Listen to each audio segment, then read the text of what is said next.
Built inside of Lizzie is a PartStream interface that interfaces to the ARI PartStream product.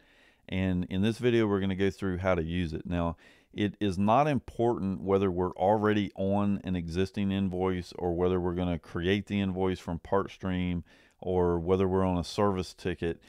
But one key point is that if we don't already have an invoice open, then you're going to end up having to pull the parts in similarly to adding items to a pick list and then pulling them onto an invoice over on the invoice. Now, to show you this, what I'm going to do first is I'm going to tell it to add this particular part to a pick list so that I can show you the option that'll show up over there in a moment. But right now what we're going to do is we're going to go ahead and create a new invoice, tell it to use the current contact, and we're going to create a part cell. Now, up here in the top right hand corner, we have a little icon here for Open ARI PartStream. We're going to select that option, and the system will then go out and open up the PartStream interface. And my internet connection here tonight, we're having a storm, so it's a little bit laggy.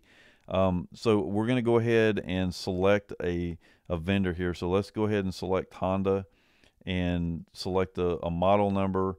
Another note here is that you don't have to go through and drill down like I'm doing.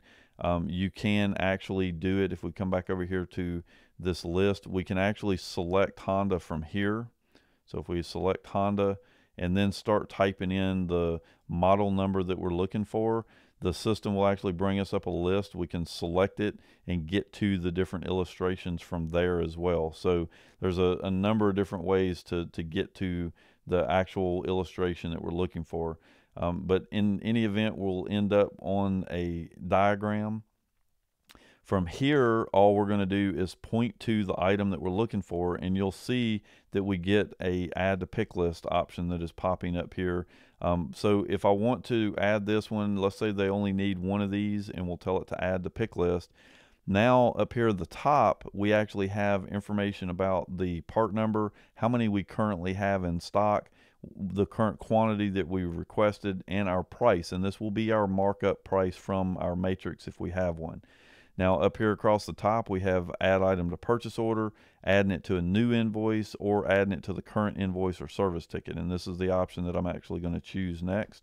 So we're going to choose that, and you'll notice that it's automatically added it to the invoice for me. Now, if I need to look up another part, we can just come back over here to the PartStream interface. We can come, if it's for a new model or maybe a new illustration, we can back up, come back over here. We can open up and look for another model number, look for a part number, whatever it happens to be, and continue to add those things to the invoice until we get everything that we're looking for. Now, I mentioned that there's also another process that you would go through to add items to an invoice.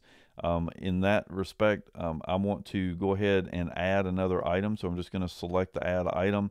And you'll notice right here we have another option to add items from a pick list. Lizzie knows that I have a pick list that I've got items stuck in.